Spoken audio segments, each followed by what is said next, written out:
Hi, my name is Adrienne Furness, and I'm the Executive Director of the Benton Institute for Broadband and Society.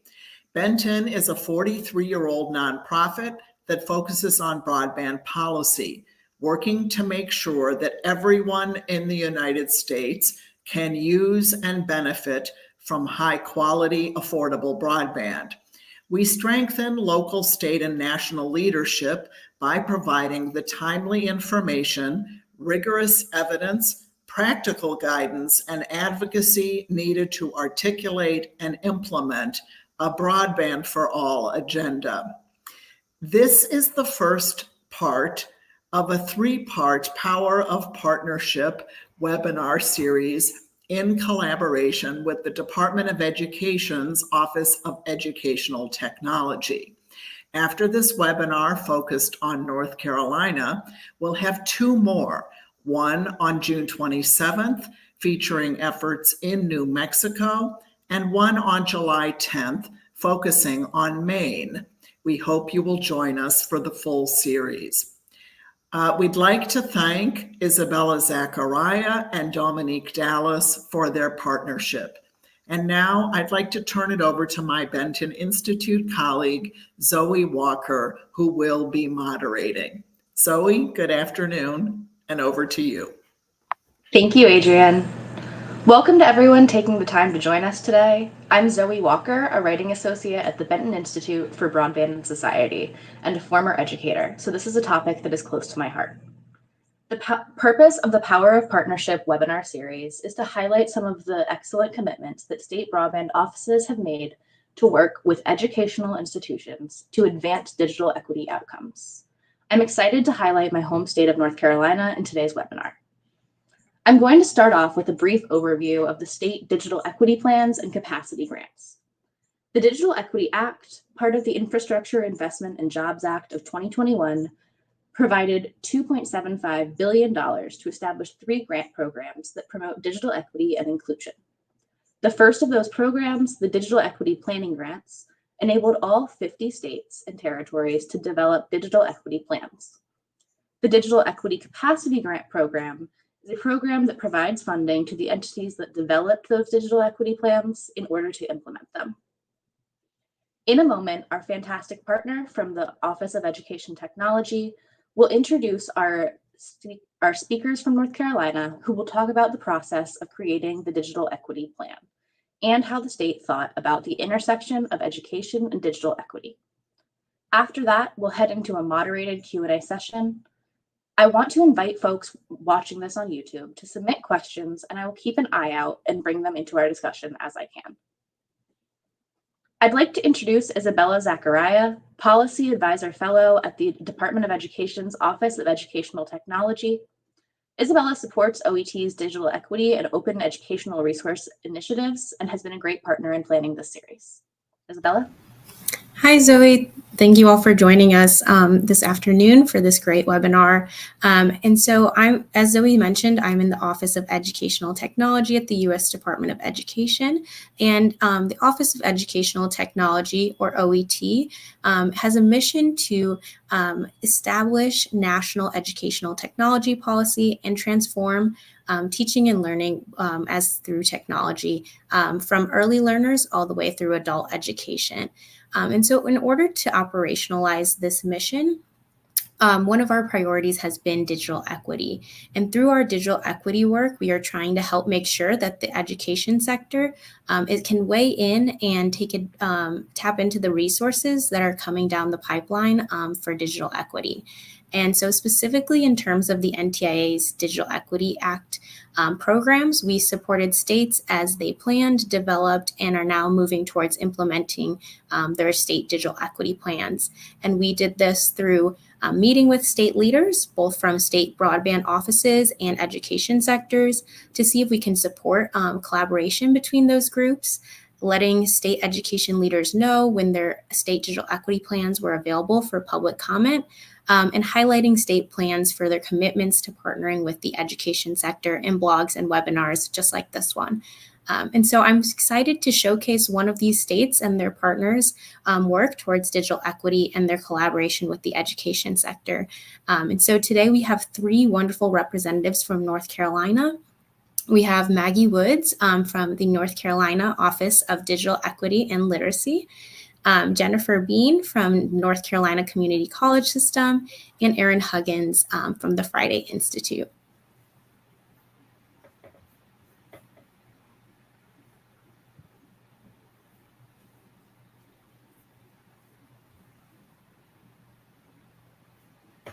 Back to you, Zoe. Thanks, Isabella.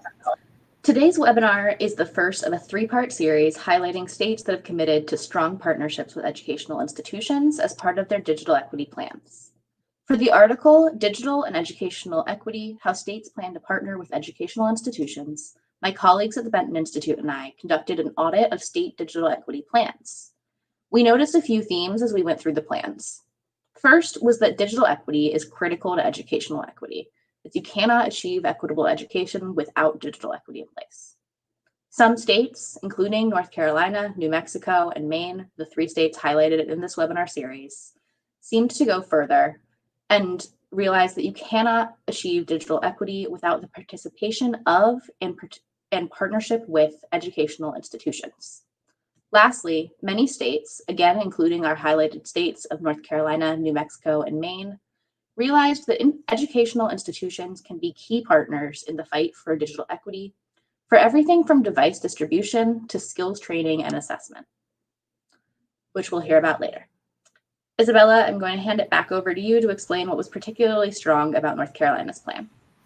Thanks. Yeah, some highlights we noticed in North Carolina's digital equity plan included partnering with the North Carolina Department of Public Instruction, their local IHEs, and workforce partners, as well as libraries and schools, to integrate cybersecurity and privacy training into the curricula that are implemented by digital navigators, as well as developing digital skills standards that include digital health literacy, as well as cybersecurity and privacy standards, and continued to be in partnership with those same partners, and also working with those education partners to expand internet access, including public Wi-Fi locations, and also partnering with schools to engage students and families in digital literacy programs. And I'll pass it back to Maggie to dive deeper into North Carolina's digital equity efforts. Wonderful. Thank you, Isabella and Zoe. I'm so thrilled to be here today to talk about North Carolina's digital equity plan and how we've been partnering with education institutions. I believe I have some slides. There they are. I want to just say that this is particularly special to me because back in my previous role, I come from a higher ed background. I worked closely with Zoe Walker. She was my intern. And so this feels really full circle and shows the importance of making sure there is space within the digital equity and education field to create opportunities for people to move into these amazing positions. So I'm going to just provide a very high level overview of how the state of North Carolina is thinking about the intersection of digital equity and education. And I'll provide just an overview of our partners, both kind of pre-digital equity planning process and through the digital equity planning process, a little bit more about that process, and then some high-level overview of our strategies. So if we move on to the next slide, we were really asked to talk about how does North Carolina think about digital equity and education? And I'll be honest, this was hard for me because to me, the two are so linked, right? As Zoe mentioned, you really can't have one without the other. And so I think it's really important to highlight that. Digital equity is critical to education, right? In order to succeed in an educational environment, you have to have internet and you have to be able to afford that internet.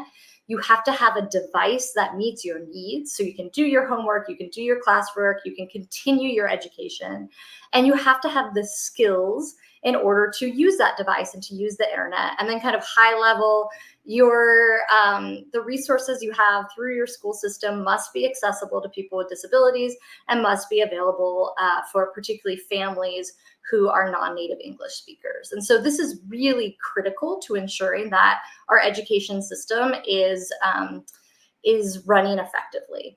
But also, education is critical to digital equity, right? We rely on educators, both K-12, higher ed, adult ed, and beyond, to ensure that people are digitally literate, that they have the digital skills so that they can not only meet their own career goals, but meet the workforce needs of the state.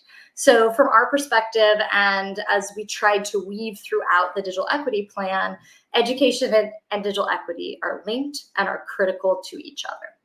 So moving to the next slide, I did want to kind of distinguish kind of different kinds of partners we had. So I'm going to start just talking about partners that we were developing before we embarked on the digital equity planning process. So we were really lucky. We have State American Rescue Plan Act funds to advance digital equity in North Carolina. And so with these state ARPA funds, we launched an interagency grant program. And this program was available to public universities and to state agencies. And we selected 11 grantees, and many of those are focused on education. So I'm going to highlight a few. So we do have a digital navigator pilot, which is supporting kind of pilot digital navigator programs from 3 major anchor institutions in the state, including the North Carolina Community College System. And you're going to get to hear from Jennifer Bean in just a little bit. And I'm so excited for you because the work they are doing is phenomenal. So I won't steal her thunder.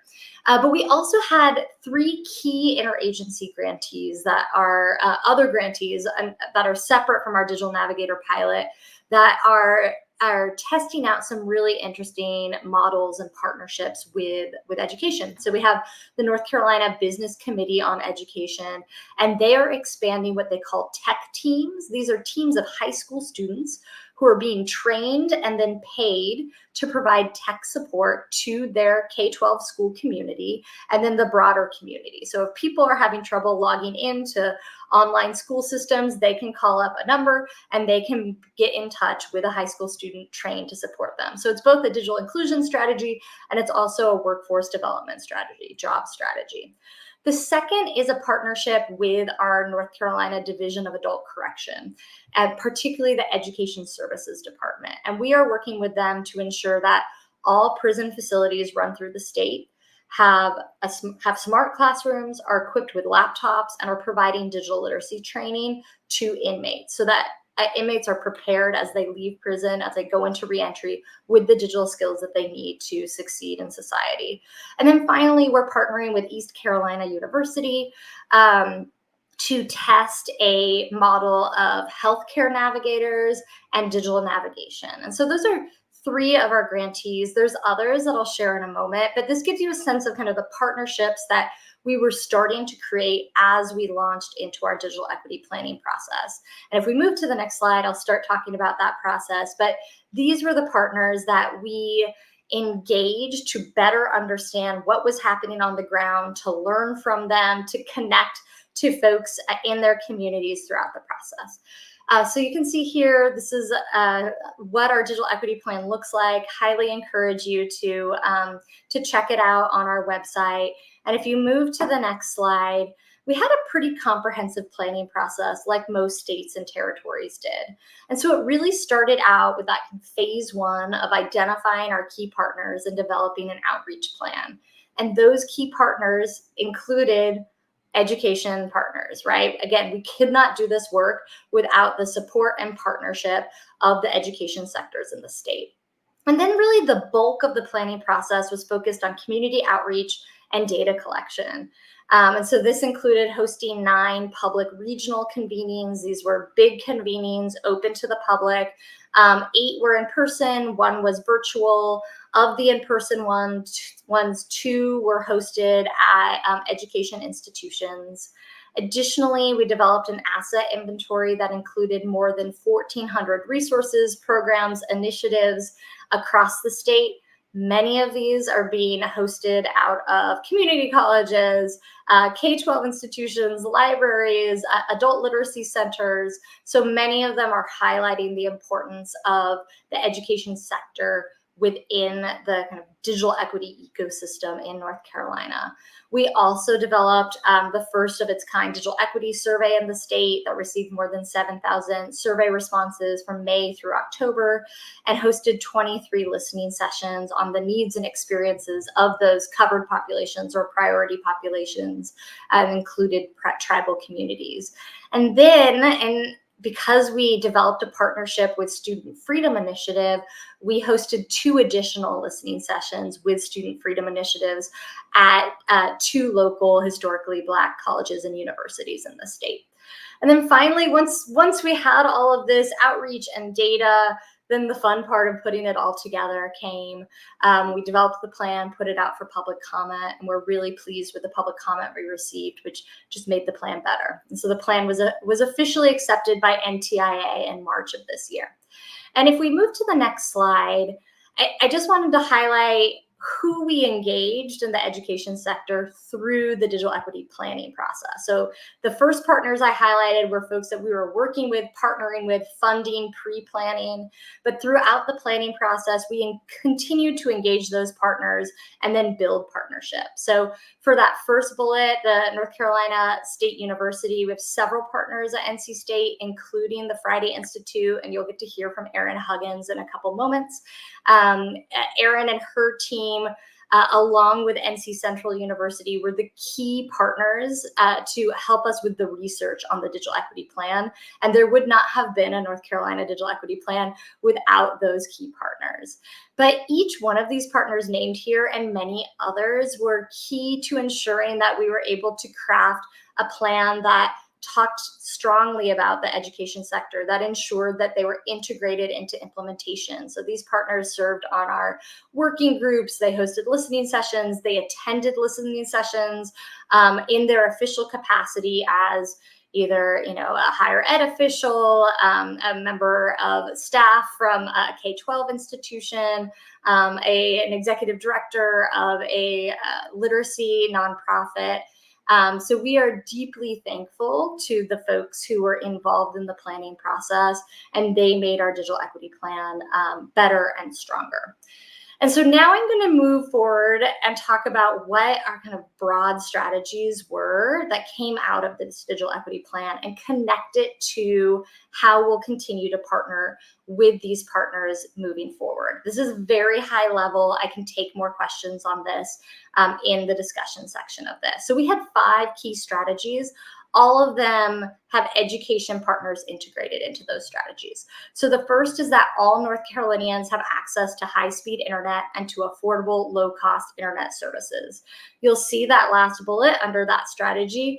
We are looking to ensure that 100% of households with children subscribe to high-speed internet. And this is a key goal of Governor Cooper's. The second strategy is to promote practices that support online accessibility and inclusivity of public resources and services.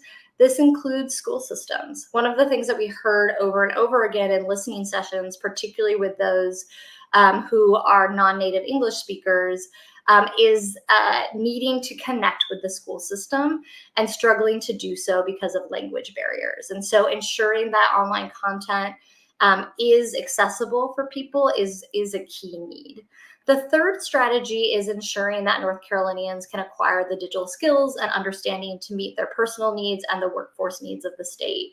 And as mentioned in the introduction, this includes highlighting and developing standards for digital literacy and digital navigation, and incorporating those standards into programs and schools that are already existing.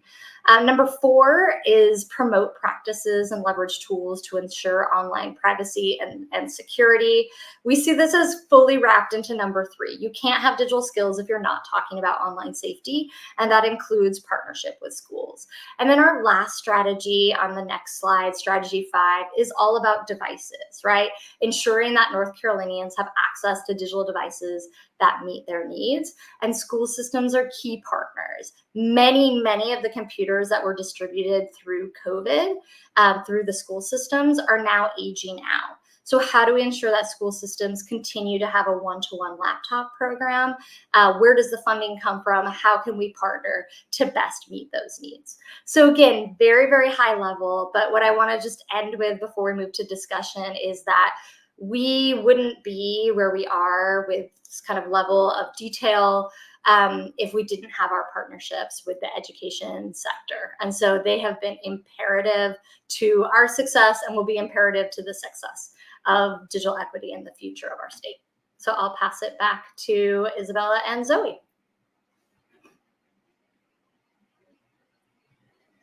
Thank you for that wonderful presentation, Maggie. And I'm sorry if anybody can hear the lawnmower outside of my window. I'm very excited to hear from two of your great partners in North Carolina. So I'd like to bring in Jennifer Bean and Erin Huggins. Erin and Jennifer, thank you so much for joining us today. It's a pleasure to be here. Thanks for having us. So I'd like to talk a little about the process of developing the state digital equity plan. What was your role working with Maggie in the state during the planning process? And Erin, we can start with you for this question. Sure, happy to. Hi, Erin Huggins. I'm the Associate Director of Program Evaluation and Ed Research at the Friday Institute at NC State University. Prior to that, I was a special education teacher for about 11 years. So it's been a pleasure to work with Maggie and her team for not only this project, but other digital equity and inclusion projects in the past. So our team, and I will say it was myself and a team of graduate students and other researchers, we worked really closely alongside Maggie's amazing team at DIT throughout this entire process of data collection and the writing of this plan. My role specifically included supporting helping to design and collect data for the digital equity survey, the asset inventory, as well as the listening sessions. We also assisted in analyzing those results and supported in writing some sections of the digital equity plan. So in addition to those supports, we also work to support management across some of these different teams, as Maggie was sharing earlier. So that included helping to make sure that the Institute for Emerging Issues, the Technology and Infrastructure Lab at the Friday Institute, NC Central University, who is a critical partner in this work, along with the National Institute for Minority and Economic Development, and some other organizations such as MDC's Rural Forward, were all working together collectively to make sure we were all on the same page, gathering the right data, meeting our deadlines, things like that. Awesome. Jennifer, what was your role working with Maggie in the state in the planning process? Certainly. So as Maggie mentioned earlier, there were some components to the planning process that involved input from the public. For example, a digital asset inventory in which our community anchor institutions and other community institutions discussed the digital resources that they had available for use and for the public. So we promoted that asset inventory as well as the digital skills survey, the digital equity survey, to our community college communities to ensure that they were represented in those activities.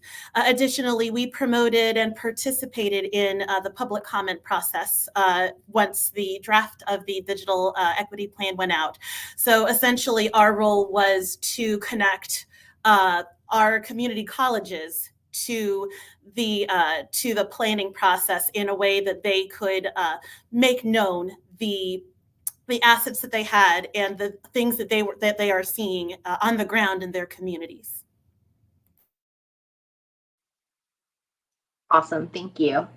Now that the plan is completed, how do you intend to collaborate going into implementation? And what has collaboration been like so far from your perspectives? Jennifer, you can start us off for this one. Certainly. So as we are moving forward into implementation of our digital equity work with Maggie's office, Maggie and her office are supporting us in the facilitation of two pieces that our office is working on for the within the Digital Navigator project that was mentioned within Maggie's presentation. First of all, we are engaged with the development of a Digital Navigator training certification course, which has been an extremely exciting process to develop. We are partnering with Maggie's office to ensure that the information we're providing and the resources that we're putting forth to potential digital navigators within this certification course, she's helping us to ensure that that information is up to date, it's accurate. So Maggie is very closely working with us and with the instructional designers who are developing this course to ensure that individuals who are being certified as digital navigators have the best information possible at this time. The other piece of our digital navigator work from the community college system is that we are deploying digital navigators to 20 of our community colleges around the state. I think as we go forward, we'll talk a little bit more about where we're deploying those digital navigators. But Maggie and her office are providing space for us to collaborate with others who are involved with the digital navigation work. Again, as you saw in a previous slide, we are working with colleagues from the North Carolina Cooperative Extension and with the North Carolina State Library.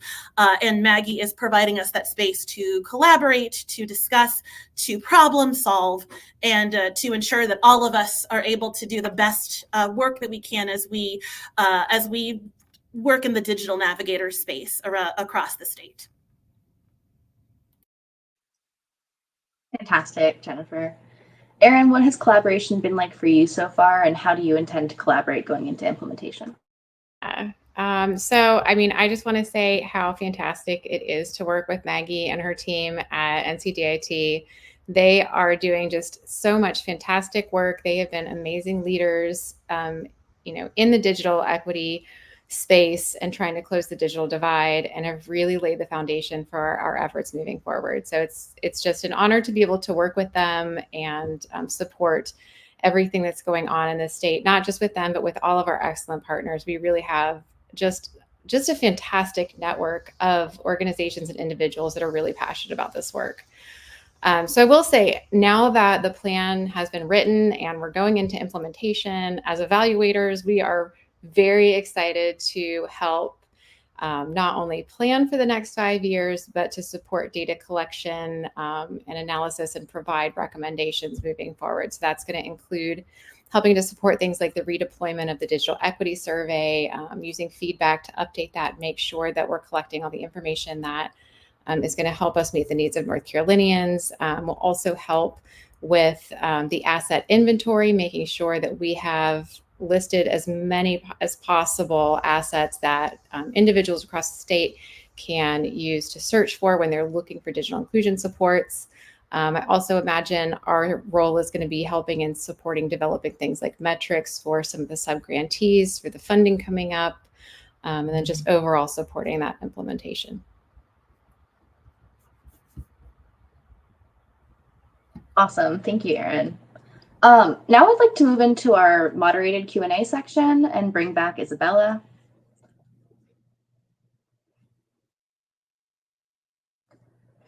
So, Jennifer, my first question is for you. What specific initiatives does the Digital Equity Plan include that address needs in higher education and adult education? Great, thanks for that question. So the Digital Equity Plan, I think, has done a fantastic job of focusing on the covered populations that are identified in the Digital Equity Act. Was originally came down from the federal government. One thing that we've really had as our North Star when we're doing our digital navigator activities, as Maggie and her office have really encouraged us to think about those covered populations and make sure that we're serving them. So community colleges truly are a reflection of the communities that they serve.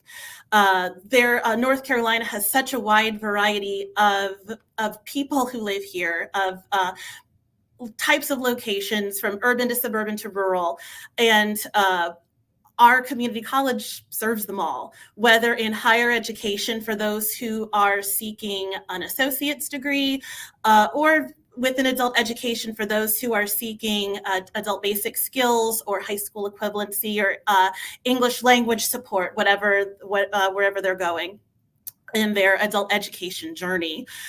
So one thing we were very careful about when we were selecting educational partners to do this digital navigator work is we paid very close attention to those covered populations. We studied very carefully our 100 counties around North Carolina. Yes, we have 100 counties. And we tried to identify those counties who most reflected the covered populations for the Digital Equity Act and from our state's Digital Equity Plan. One thing we did was we ensured that our digital navigators would be deployed at colleges that served Tier 1 and Tier 2 economically distressed counties. So we wanted to ensure that we were focused on individuals who may have those barriers or those obstacles that may be related to economic insecurity or something along those lines. Additionally, we looked at the other measures that are reflected in the covered populations. Again, selecting rural counties, not fully. We do have a few urban and suburban counties as well, but seeking to serve those rural counties where we can, seeking to serve counties with needs of English language support, where languages other than English are spoken at home. And seeking to serve counties and community colleges that have that are minority serving. Additionally, one of the covered populations that, again, comes from the Digital Equity Act and from our state Digital Equity Plan is for individuals who are justice involved, those who are incarcerated, those who are reentering. We were careful to deploy digital navigators, several digital navigators to community colleges that serve state prisons, so that those digital navigator services could be available to individuals who are incarcerated and preparing for reentry, so that they could also be availed of those services. So we definitely appreciate our state's plan to focus on those covered populations and to ensure that we can do our part within the Digital Navigator grant to serve those individuals who are within those covered populations. Awesome. And Jennifer, I love what you said about using community colleges to ensure that covered populations are served. And I think that just really exemplifies why it is so important for the states to work strongly and closely with education partners in digital equity work. Oops. My next question is for Erin. Can you tell me about the process of doing the needs assessment for the Digital Equity Plan? Sure. So we started largely by focusing on the templates that were provided by NDIA. And so for the digital equity survey, we included items such as identifying how people were accessing the internet, what prices they found affordable for internet service, and cellular service, what resources they were accessing online, specifically some of the government resources, things like that.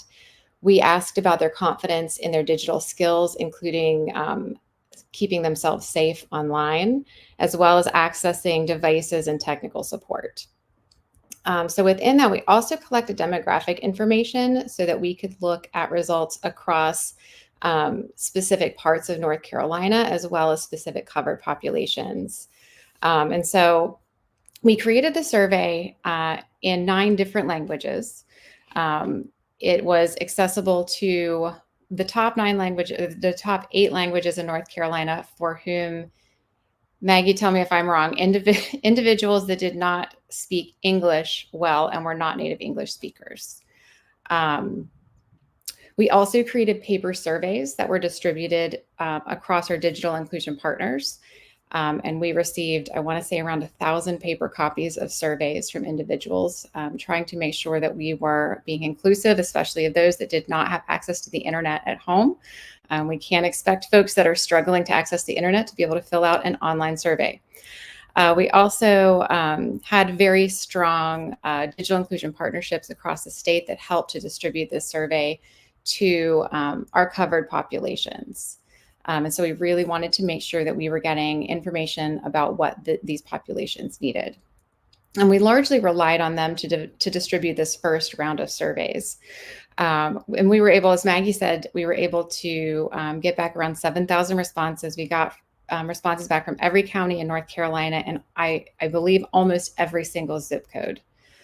So in addition to that work, we also utilized results from the 23 listening sessions that we hosted. So those were conducted among community members across the state. We worked very closely with our state and local partners to make sure that we were bringing together community members whose voices could be heard rather than necessarily relying on county level or state level officials to tell us what their needs were.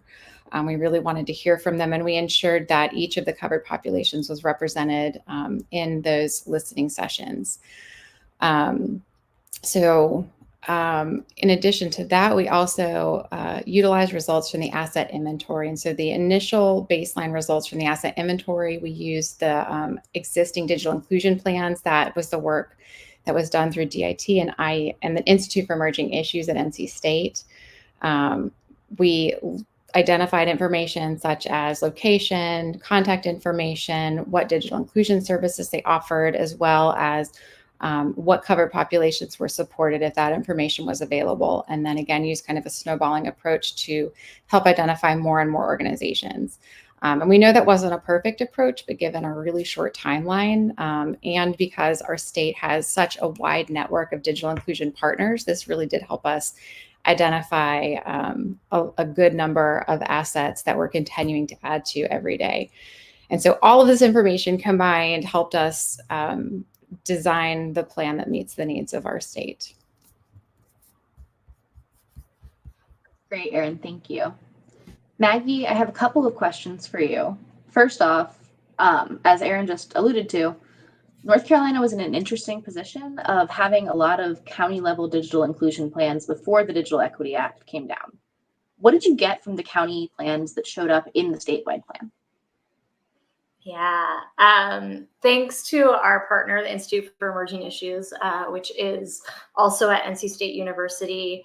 We had 27 digital inclusion plans representing 48 counties by the time that the Digital Equity Plan was published. And honestly, I know that number has increased. And by about a year from today, I think all 100 counties are going to have a digital inclusion plan. So it is an amazing challenge to have, right? Of like figuring out what was named in each of these plans to know that 48 counties have made this a priority enough to put together a comprehensive strategy in their region or in their county.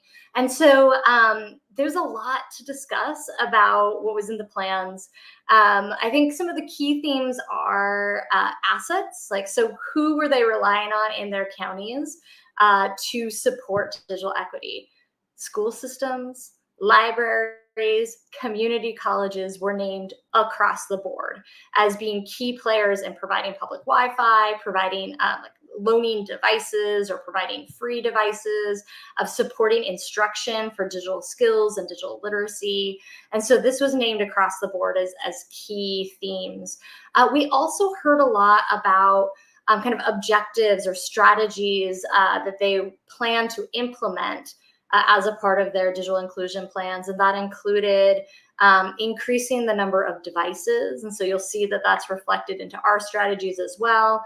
And a lot of counties talked about developing device refurbished programs.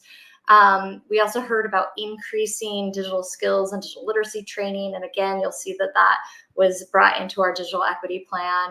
And then the need for more public Wi-Fi, the need for more internet in general, which of course is something that our division is working on, particularly through the BEAD program, as well as through digital equity, but the need for, say, more public Wi-Fi as well. And so all of those strategies were named as objectives coming out of the local plans, but they also were incorporated into our strategies in our state digital equity plan. Awesome. What education-related metrics will the state measure to ensure progress, and what does success look like? Yeah, and I talked a little bit about this. So, as part of the Digital Equity Act, we had to have very specific measurable objectives, and you saw that within our strategies. So 100% of households with school-aged children subscribing to the internet. I'd argue that most of our measurable objectives have an education component. And so I think we've really clearly articulated what does success look like. Like, what do we hope to accomplish within the next 5 years? What I don't know is fully articulated in the plan is that success looks like what y'all are doing here, right? With Benton and the Department of Ed, is making sure that we're highlighting partnerships. Our office happened to write the digital equity plan, but we could not have even written it without the partnerships that we have.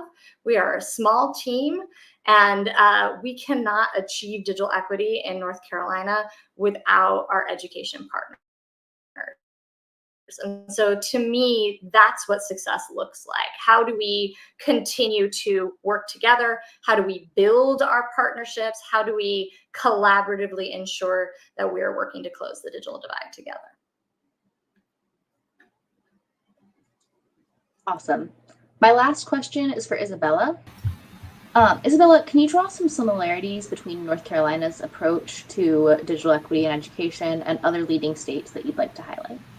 Yeah, of course. I'd love to just elevate what Maggie just said, and what has been throughout this conversation today so far is just how North Carolina has strengthened their relationship with their IHEs and how they are collaborating to move the needle forward on digital equity in their state.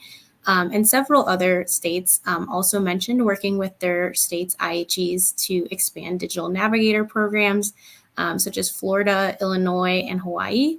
And in Illinois and Hawaii, they actually called out having digital navigators that can serve their community and regions where they are from. And so that was a really interesting point. And as well as Georgia, Georgia also included in their digital equity plan an intention to partner with HBCUs and minority serving institutions, as well as technical colleges, to offer customized digital literacy and tech certifications. So there's some additional examples of how states can partner with institutions of higher ed to move that needle forward on digital equity. Great. Thank you for those examples, Isabella.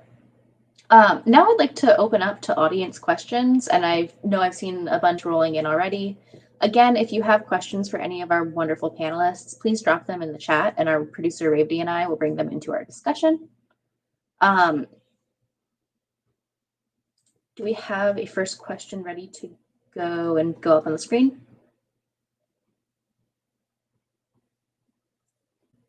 All right.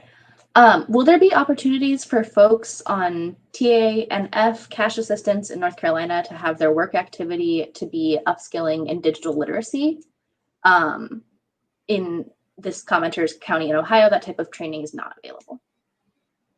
Yes, that's a great question. And that's definitely a key objective of ours, is as we develop and publish digital literacy standards and curricula that already exists, right? There are many, many examples of really strong curricula focused on basic digital literacy, basic digital skills, is ensuring that that is available to, say, people on TANF, people who are in low-income households. That's one of the key covered populations. And taking it a step further of integrating these standards, integrating this curriculum into existing programs. And so that's absolutely on our mind, and why partnership is key. Awesome. Thanks, Maggie. Our next question is, does the North Carolina Department of Corrections have educational units in all adult correctional institutions? How will digital skills be assessed and taught within the institution, internet access, or whitelist? Yeah, so I think we're going to tag team this, me and Jennifer. I'll just say that yes, Department of Corrections does have educational units within all facilities. I'll say from our listening sessions, talking to people in reentry, not all are created equal. And I do believe as at least a part of our grant, they're having pre and post tests. They're just getting this part off the ground. So they've been focusing on the devices. And then for the skills portion, they will be having pre and post tests to assess how people have learned digital skills. And I'll pass it to Jennifer because I know the community college system does a lot of work with adult correction. Thanks, Maggie. Yes, we do work very closely with the Department of Adult Corrections. I realized I didn't talk about kind of my role at the community college system. I'm the director of the high school equivalency office and adult ed assessment. So especially in our area, we do work closely with our students who are incarcerated. There is currently an initiative going through statewide to provide internet access to our incarcerated students through the INET, the Inmate Network initiative. I know that is kind of moving through the state at this point. We do have some already connected facilities. We kind of separately from our work with this specific project, we are doing some initiatives with education services at the North Carolina Department of Adult Corrections to discuss assessment and instruction for incarcerated students in regard to digital skills. So we are working with them and some initiatives connected to that. Again, that's separate from this Digital Navigator project that we're doing directly with Maggie's office. But to kind of answer that last question, there is internet access again through that INET initiative. Websites are whitelisted that are available to students who are incarcerated in those facilities.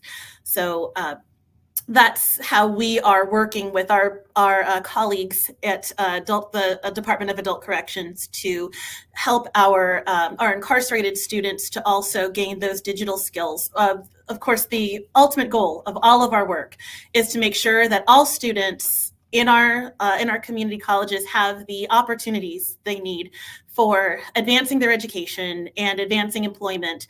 And we absolutely include our students who are incarcerated in this initiative as well. Thank you for that, Maggie and Jennifer. It's so important to include our incarcerated students. Our next question.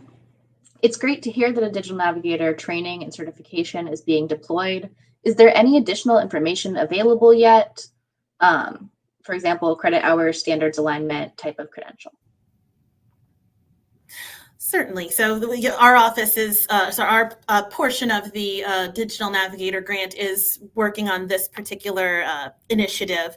At this time, the course we've designed it as a 16-hour non-credit course. The purpose of this is because we want this to be, while we do want it to make sure that we provide the information to individuals who are planning to become digital navigators, the course also provides some opportunities for reflection and for doing some practical things to prepare for work as a digital navigator, such as ensuring that the learner's own digital skills are, they understand where their digital skills proficiency is, making sure that they are understanding of the resources that are in their community before they move forth and serve clients.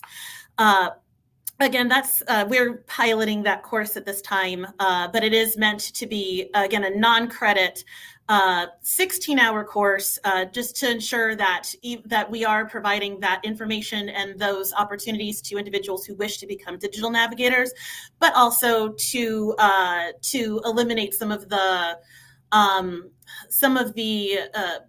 overwhelming maybe pressure to earn a credit or something along those lines, just to ensure that these individuals who are looking to serve in this role can deploy to the field and with the individual with the knowledge that they need in order to do so.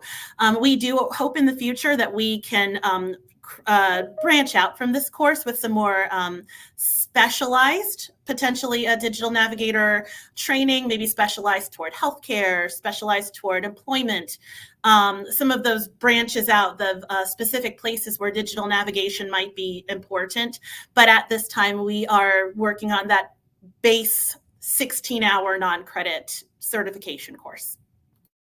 Can I just say, I think it's just amazing that we're going to have a digital navigator certificate in the state. And like, how incredible is that as we move forward into digital equity plan implementation to have the community college system being able to certify digital navigators. So what we will do in our office is kind of align what best practices for digital navigation trainings exist and be able to then highlight programs in our state that are meeting those best practices, including the certification. So like, I just can't underscore how amazing this is and how impactful it's going to be for the state of North Carolina.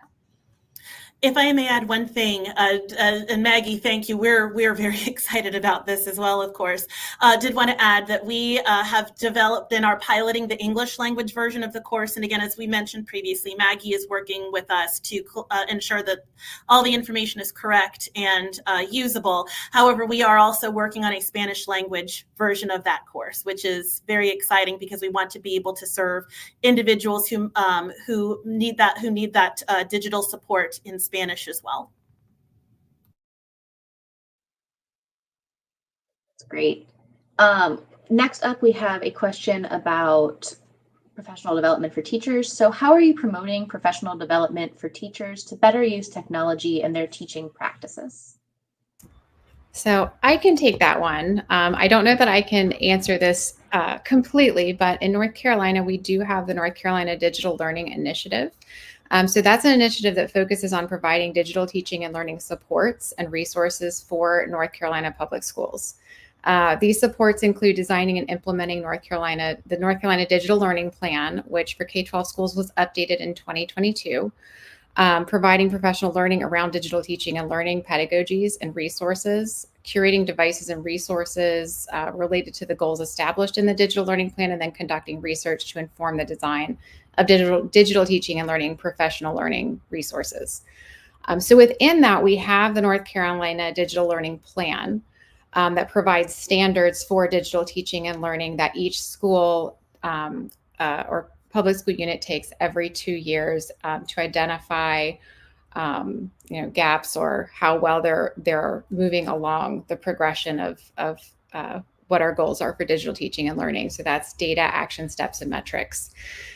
In addition to that, actually our team at the Friday Institute just today finalized a version of the digital learning progress rubric for IHEs, for Institutes of Higher Education, so that teacher preparation programs are aligning their digital teaching and learning standards with what our K-12 schools are doing. So I'm happy to share more resources if anyone is interested. If you're looking for the IHE versions, those should be published in July.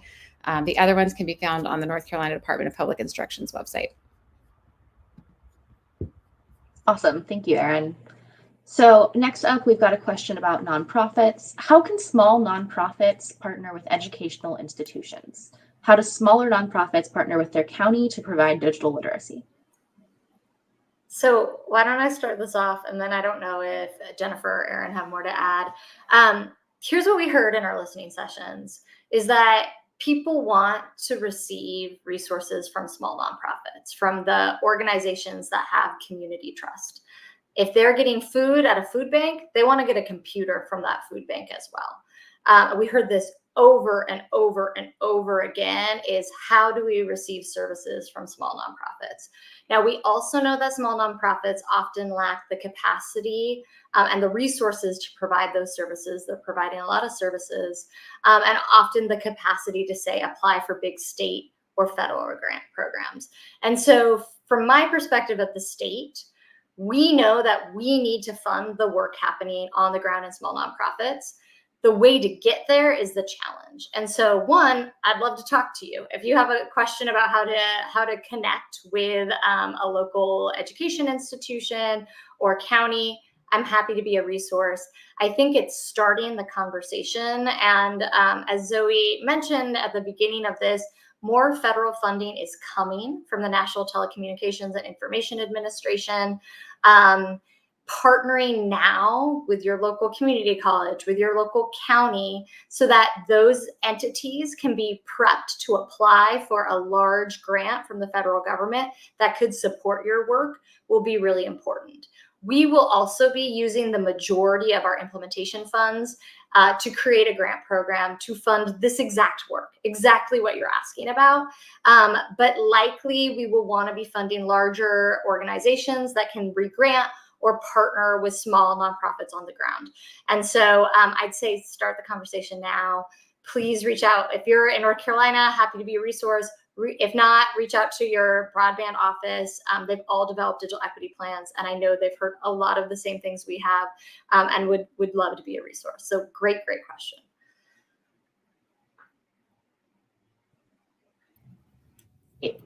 Well, we are coming up to the end of our time. Thank you to everybody for your great questions. And thank you so much to our wonderful panelists, Maggie, Jennifer, Erin, and Isabella. And here's contact information for everybody who was featured today if you have more questions or would like to learn more. I'd like to touch on a few resources for anyone interested in learning more about this topic.